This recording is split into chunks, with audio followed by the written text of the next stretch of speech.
Is there room in your tomb? Exterior small town, night. A New England neighborhood on Halloween night. The last trick-or-treating children retreat into the darkness, leaving a desolate street of trampled lawns, dimming jack-o'-lanterns, and candy wrappers swirling in the wind. Late at the end of Halloween night, with trick-or-treaters tucked into bed tight. One by one, each decorated house goes dark. The porch lights dim. The cat in the window curls up. A silhouette of a parent tucks in a silhouette of a child and turns off a lamp.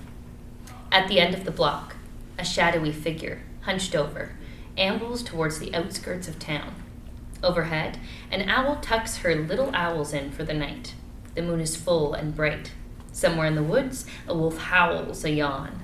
The monsters and ghosts and creatures and creeps wander home too for some much-needed sleep. The shadowy figure walks through an old cemetery. He reaches a decrepit mausoleum and breathes a sigh of relief. Interior, mausoleum, night. The figure enters the candlelit room to reveal he is a ghoul. The ghoul collapses into a recliner, putting his feet up and sipping tea. Crawling into his tomb to rest for the night, the ghoul is quite tired from an evening of fright. Knock, knock, knock. Now who could that be? Said the ghoul, sounding peeved. He'd just settled down with a nice toadstool tea. The ghoul gets up and slouches to the door. He opens it to reveal Count Dracula. Why, it's Count Dracula, the famous vampire, looking weary and worn and really quite tired. Dracula steps forward into the light. He looks regal and dignified and expects to be treated as such. Forgive me, dear ghoul. I've a favor to ask. Transylvania is far, and the flight such a task. Dracula lifts up a tired arm, his eyes heavy. My wings are fatigued from all of their flapping. Is there room in your tomb for some vampire napping? Come in, my dear Count. There's room here for two. We can both share the tomb, just me and you. The ghoul shuts and bolts his door. When he turns around, he discovers Dracula in his cozy recliner, his muddy boots kicked off nearby, his bare feet up. The ghoul looks slightly put out as Dracula sips his tea. The ghoul opens his mouth to say something, but before he can... Knock, knock, knock. The ghoul turns back toward the door. What is it now? Said the ghoul with a growl. Well, I know that sound. It's a werewolf's howl. There is a howl from outside. The ghoul opens the door to reveal a shivering werewolf. Hey there, Ghoulie. Wow, what a night. Trick-or-treaters about and the moon shining bright. This wolf needs a place to rest his fur head. Is there room in your tomb for a cozy dog head? The ghoul sighs and points to a quiet corner of his tomb. You can sleep over there in the corner till morning. Just lie on your belly. Please no werewolf snoring. The ghoul shuts and bolts the door. When he turns around, he sees the werewolf shaking himself off on the nice hearth rug in front of the fireplace. Werewolf hair sheds all over the floor and into the fire, which singes it and leaves a burnt smell. The ghoul crinkles his nose at the smell of singed fur. He opens his mouth to say something, but before he can... Knock, knock, knock. This is getting quite tired and not at all funny. Said the ghoul to the knock of a dusty old mummy. The ghoul opens the door to reveal a mummy, tattered and worn. Forgive the intrusion, I'm afraid to confess. I missed the last flight on the Egypt Express. The mummy shifts position in embarrassment. She notices a bandage has come undone, so she nervously tries to rewrap it. So now I am stuck here, so far from my home. Is there room in your tomb for these bandaged old bones? The ghoul steps aside for the mummy to enter. I'm sure we can find a place to squeeze in. It's getting quite snug. Thank goodness you're thin. The ghoul shuts and bolts the door. When he turns around, he discovers the mummy wrapped in his warmest blanket and wearing his slippers. The ghoul opens his mouth, but before he can speak... Knock, knock, knock. With a thump and a thud came a jolting sensation, which could mean but one thing. It's Frankenstein's creation. The ghoul opens the door to reveal Frankenstein's monster. He stands there silently. Beat. The ghoul waits expectantly. Me tired. Come in, my dear friend. Although lodgings are tight, we'll try to make do just for the night. Frankenstein's monster ambles through the tomb, knocking the ghoul out of the way and stepping on the werewolf's tail.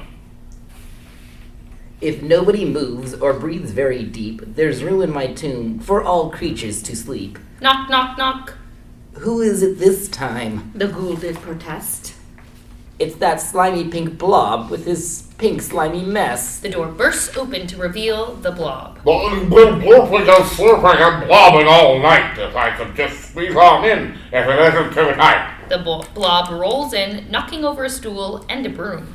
That's it, creature friends. Enough is enough. There's no room in this tomb for such scary stuff. The ghoul grabs the cup of tea from Dracula. Dracula, fly home. You'll arrive before day. Drop the money in Egypt. She's right on your way. The ghoul turns Frankenstein's monster around and pushes him toward the door. And my dear monster, there's no need to panic. Just get a good jump from a nice car mechanic. The ghoul unfurls the rug, disrupting the werewolf. Werewolf, I'm sorry. I always forget. Graveyard rules mandate I cannot have a pet. The ghoul tries to scoop the blob towards the door with his foot. And Blob, are you kidding, you big slimy creep? Everyone knows blobs don't even sleep. After every guest is pushed out the front entrance, the ghoul closes the door on them.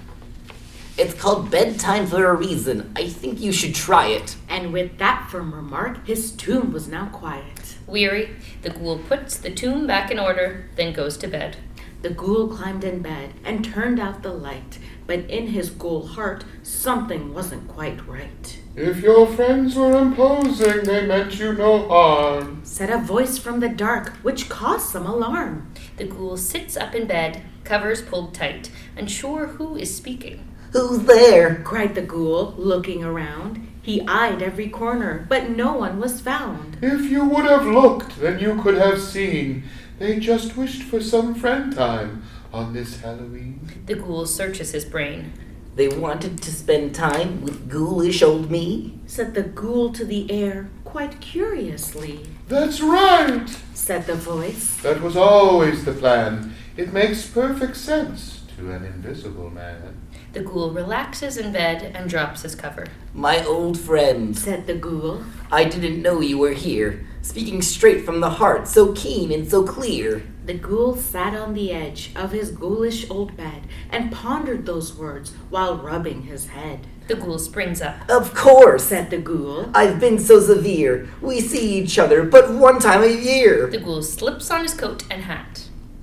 So when the night ended, they wanted to try suspending the moment we all say goodbye. The ghoul rushed to the door. What a fool he had been. Forgive my bad manners. Won't you please come back in? Out of the tomb went the ghoul in the night, in search of his friends with a smile of delight. The ghoul finds Dracula hanging upside down in a tree. My dear monster friends, please don't think I'm mean. I just needed rest from a long Halloween. The ghoul finds the werewolf sleeping against a tombstone. Please come back inside. You will all be my guests. Resting is fine, but friends are the best. Back into the tomb flew the Count with a flap, ready at last for a heavy night's nap. The Count repositions himself in the cozy recliner. Back into the tomb the werewolf now sped, reclaiming the hearth to rest his fur head. The fireplace roars with warm fire to dry the werewolf's damp hair. Back into the tomb the mummy did glide, with a purse full of wraps that she kept by her side. The mummy takes a seat and goes back to rewrapping herself. Back into the tomb the monster did lumber, ready for rest and a good solid slumber. Frankenstein's monster squeezes back through the door frame. And last came the blob with a slip and a splat, squeezing himself between this and that. The blob becomes a beanbag chair for Frankenstein's monster to lay on. With the ghoul and his friends all snug in the tomb, it may have been tight, but there was plenty of room. You know, said the mummy, there are no good reasons why we can't enjoy more holiday seasons. What a lovely idea, Said the Count to the crew. The monster turned round and added, Me too. Try other holidays. Now that's something new. I'm in. howled the werewolf. Why not try a few? We could all take turns hosting and tiding. It's tight in your tomb, but my castle's inviting. And with that the ghoul fell asleep in his bed, surrounded by friends, holiday dreams in their heads. The invisible man blows out the candle.